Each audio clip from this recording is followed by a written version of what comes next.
반갑습니다. 세로정비TV의 홍대표입니다. 오늘은 제가 일전에도 영상을 올린 적이 있지만 자동차 수리했을 때 부식 방지하는 방청 작업에 대해서 한번 설명해 보겠습니다. 전에 올렸던 영상은 조금 영상도 허접하기도 하고 해서 이번에는 조금 더 정확하고 깨끗한 영상으로 전문적으로 한번 보여드리겠습니다.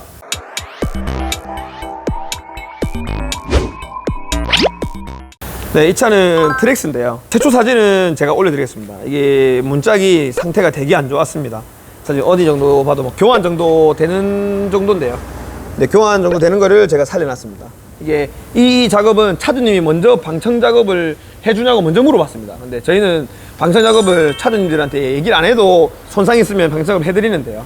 방청 작업이 뭐냐면 차량 겉면은 이렇게 판금을 하고 퍼티 작업을 해서 도색을 해버리면 안쪽이 어떻게 작업됐는지 전혀 보이지 않습니다. 여기 보면 판금을 많이 하게 되면 이렇게 까맣게 철판이 타는 겁니다. 철판이 너무 많이 부서지면 이렇게 좀 열 주는 작업까지 해서 철판을 늘어지고 수축되고 하는 거를 반복하는데, 이 과정을 통해서 철판을 이렇게 다시 원상해보고 하는 거라서 과정 중에 이렇게 타는 철판이 생깁니다. 여기 안쪽에 보시면 이게 깨끗한 면입니다. 깨끗한 면은 판금 안 한 면은 이렇게 깨끗하거든요. 그럼 이제 부식 생길 일이 없겠죠. 근데 여기 보시면 안쪽에 보면 다 까맣게 타 있습니다. 까맣게 타 있죠. 이 판금 작업 많아요. 그러면 퍼티 작업을 하고 도색을 하면 겉면은 이렇게 부식이 되지 않는데 여기 안에서 부식이 됩니다. 철판이. 그래서 이 바깥의 면을 이렇게 된 거를 방청 작업을 해주는 겁니다. 이 방청 작업을 하는 게 뭐 이너왁스도 뿌리고 뭐 다 있는데요. 결국에는 목적은 부식이 되지 않는 거기 때문에 저희는 제일 강한 거인 이 언더코팅을 그냥 안쪽에 뿌려드립니다. 방청 작업하는 걸 보여드리겠습니다. 판금을 하다 보면 조그만 구멍은 생길 수 있습니다. 이게 너무 많이 부서져서 그렇거든요. 사실 교환하게 되면 수리비가 뭐 이건 트랙스인데 최소 8, 90만 원 나와요. 그리고 교환도 뜨고. 그래서 차주님이 합의하에 저랑 살린 거고요. 최대한 깨끗하게 판금했습니다. 이렇게 지금 보면 상태가 안 좋은 곳에 이렇게 언더코팅을 분사하면요, 언더코팅이 부식이 되게 강합니다. 보통 차 출고할 때 밑에 마우라 쪽이나 그런 쪽에 이 언더코팅제로 부식 방지를 하거든요. 이런 식으로 언더코팅을 뿌려가지고 부식 있는 곳에는 안쪽에서 부식이 일어나지 않도록 이렇게 작업을 해드리는 겁니다. 저기 안쪽에 조금 안 뿌려진 부분도 좀 뿌려주십시오. 예, 그 중간에, 예, 됐습니다. 예. 이런 식으로 작업하게 되면 안쪽에서 부식이 생기지 않기 때문에 바깥쪽까지도 부식이 이어나오지 않습니다. 이 작업을 안 하면 안쪽에서 부식이 바깥쪽까지 면을 부식하게 만들어서 철판이 나중에 페인트가 갈라지거나 하는 현상이 생기는 겁니다. 그래서 그걸 미연에 방지하기 위해서 저희는 안쪽에서 방청 작업을 하는 거고요. 손상이 많은 부위는 이렇게 방청 작업을 꼭 하시는 게 좋습니다. 조금 더 전문적인 걸 보여드리기 위해서 실제로 보여드립니다. 앞에 있던 문짝을 들고 왔는데요, 문짝을 갈아보면 이렇게 철판이 깨끗합니다. 손상이 있지만 철판 안은 순수하게 깨끗해요. 아주 순수합니다. 바깥쪽도 순수하고요. 공장장님이 한번 보여드리겠습니다. 이게 스포트인데요, 들어간 부분을 이 스포트 기계라는 걸 통해서 그냥 바깥으로 튀어나오는 겁니다.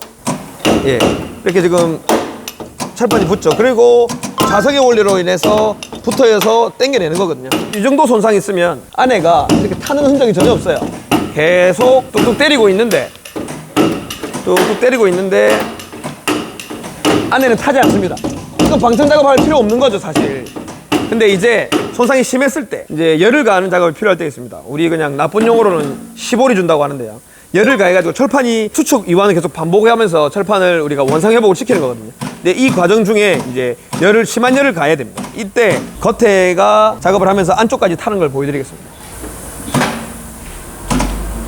이게 이제 시보리를 준다고 합니다. 이렇게 세게 하면 구멍도 납니다. 구멍 났죠? 안에 다 탔죠? 그리고 다시 한번 해볼게요. 보이시죠? 안에 불 나죠? 이렇게 불 납니다. 그러면 바깥에는 이렇게 퍼티로 덮어가지고 도색하면 안 보이지만 안쪽에는 이렇게 불이 날 정도로 이렇게 보이시죠? 그래서 이 작업을 하고 나서 언더코팅입니다. 뛰어난 그냥 부식 방지, 우선 뭐 부착성, 내구성, 이걸 통해서 안쪽에 이렇게 불도 나고 있습니다. 이게 방열판에 불 나는 거거든요. 이렇게 불 나는 경우도 있어요.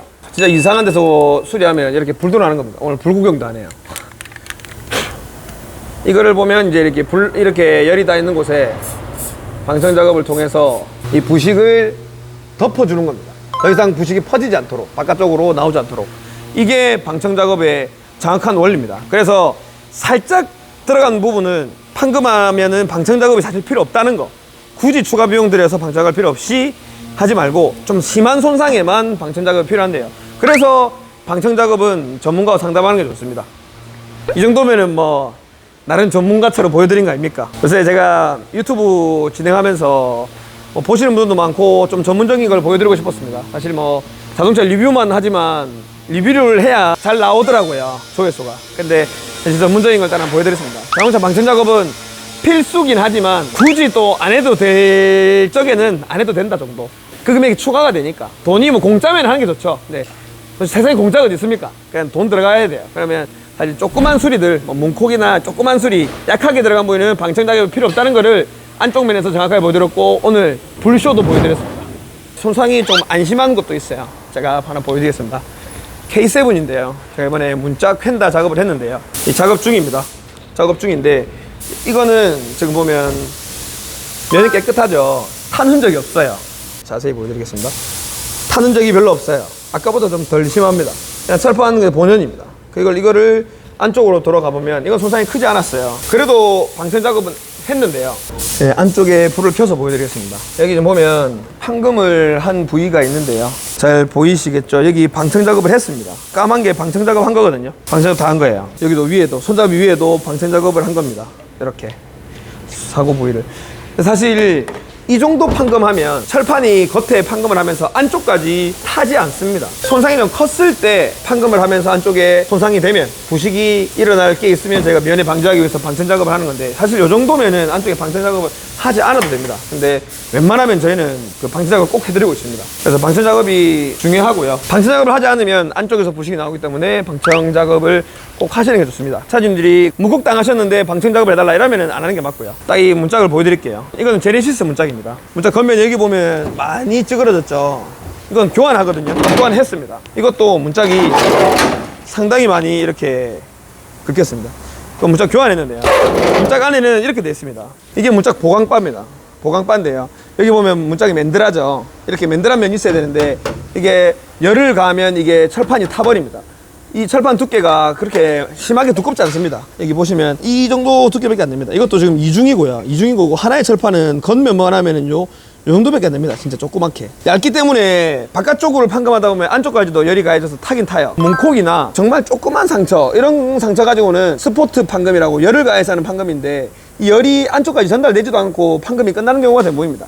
사실 그런 경우는 방청이 필요 없긴 합니다. 방청이 무조건적인 건 아니고요. 방청 작업도 수리비에 포함이 되는 겁니다. 사장님들이 문콕만 당했다고 해서 방청해달라고 하면 할 수는 있어요. 근데 이게 방청 작업을 하기 위해서는 이게 도화텔도 좀 떼야 되고 조금 부수적으로 들어가야 되는 시간당 공임이 있습니다. 거기에다가 또 방청제, 언더코팅도 돈이 들어가고요. 그렇기 때문에 방청 작업은 뭐 필수이긴 하지만 조그만 상처에는 굳이 안 해도 된다라는 거를 말씀드리고 싶습니다. 방청 작업은 중요하긴 중요한 작업입니다. 근데 중요한데 잘 알고 하셔야 됩니다. 철판은 부식이 되는데요. 알루미늄은 판금을 해가지고 작업을 해놔도 부식이 철판보다는 훨씬 적습니다. 그래서 알루미늄 바디는 방청 작업을 굳이 하도 되지만 굳이 안 하셔도 된다라는 거 말씀드리고요.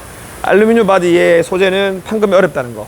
방청 작업은 손상이 주먹만한 크기 이상으로 박았다면 방청 작업은 일단 하시는 게 좋습니다. 대신 당연히 사람 하는 일이기 때문에 돈이 또 추가될 수 있습니다. 추가가 되더라도 하시는 거를 더 권해드립니다. 감사합니다. 예, 봉대표의 토크타임. 오늘은 사복입니다. 제가 지금 혼자서 일하다가 오후에 볼 일이 있어가지고 나갑니다. 부동산 볼 일 보러 가는데 뭐 하러 가는지는 비밀입니다. 제가 부동산 법인도 쪽에 같이 하고 있는 게 있는데, 법인 쪽에서 상가 계약하러 갑니다. 열심히 살고 있습니다. 오늘은 그래서 이 할 말 해보려고 그래요. 요새 전세값이 난리죠. 이게 정부에서는 저금리 탓, 그 전에 박근혜 정부 탓, 이번에는 이제 계절 탓, 그러니까 이사철, 가을 이사철 계절 탓 하고 있어요. 탓 할 수 있습니다. 우리는 자식들 가르칠 때 변명하지 말라 그러잖아요. 잘못한 거는 인정을 하고 반성하라 그러잖아요. 반성문도 쓰고, 그리고 이제 사회에 나가서는 회사 가면 심할서도 쓰고 잘못하면. 지금은 인정을 안 하고 있습니다. 일단 알겠습니다. 인정 안 하는 거 넘어가고, 그 대신에 이제 현실로 돌아와서 지금 전세난이 심해요. 서울 강남 이런 데는 전세가 10억 하다가 15억까지 올라가고 그 폭이 엄청나게 높아요. 올라가는 속도가.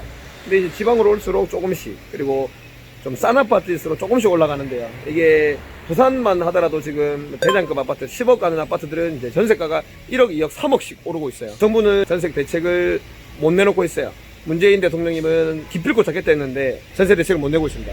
제가 저 일전에도 말씀드렸지만 전세 대책은 없어요. 왜냐면 임대인이 있어야 임차인이 있는 건데 집을 다주택자가 사야 전세를 낼 수 있잖아요. 월세도 낼 수 있고. 다주택자가 집을 못 사게 해놓고 무슨 전세 대책이 있냐고요. 없어요. 그나마 하나가 더 있습니다. 서울 쪽에서는 그나마 잡으려고 난리는 치고 있어요. 그게 뭐 공공임대주택이라고 해서 뭐 사람들이 살기 좋은 중대형 평수 84제곱미터 이상 35평 이상 아파트도 이제 공공임대를 만들어가지고 뭐 30년 10년 넘게 안정적으로 전세를 공급할 수 있는 것을 대량으로 늘리겠다. 근데 그거 아직 한참 멀었어요. 3년, 4년, 5년 뒤에요. 지금부터 시작해도. 그러면 그 공급 계획을 다 실행시켜 놓고 그때쯤 돼서 임대차 3법을 시행시켰어야 돼요. 그리고 다주택자도 그때 잡았어도 됐고 그냥 무작정 진짜 이거는 저는 그렇게 느낍니다. 표 받으려고 너무 부동산 정책을 남발하고 있어요.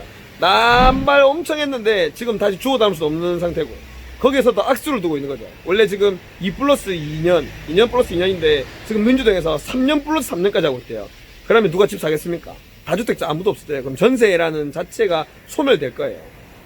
난 소멸돼도 상관없어요. 내 알 바 아니니까. 난 집 살 거니까. 내 집 있으니까. 근데 지금도 뭐 정부 정책 믿고 전세에 살고 계신 분들 빨리 전세 해결하고 집 살 생각하십시오. 전세가 지금 정부에서는 전세가 나올 수가 없어요. 전세가 많이 나올 수가 없어요. 전세값은 더 올라갈 거고 전세값이 올라가면 매매가도 올라갈 거예요. 근데 매매가가 좀 떨어질 수 있겠죠. 그런 장담은 안 하겠습니다. 근데 전세가는 크게 떨어질 이유가 전혀 없어지고 있습니다. 단 하나, 입주 물량이 많은 곳, 새 아파트가 지어지는 곳은, 대단지 아파트가 들어온 곳은 조금 조정을 받겠지만 크게 조정 안 받을 거예요. 두고 보십시오. 내 말이 맞는지 안 맞는지. 전세 사시는 분들 지금 현 정부 정책으로는 전세값이 잡을 수가 없습니다. 특히 지방은 더 그렇습니다. 두고 봅시다. 조정준비TV의 홍대표였습니다.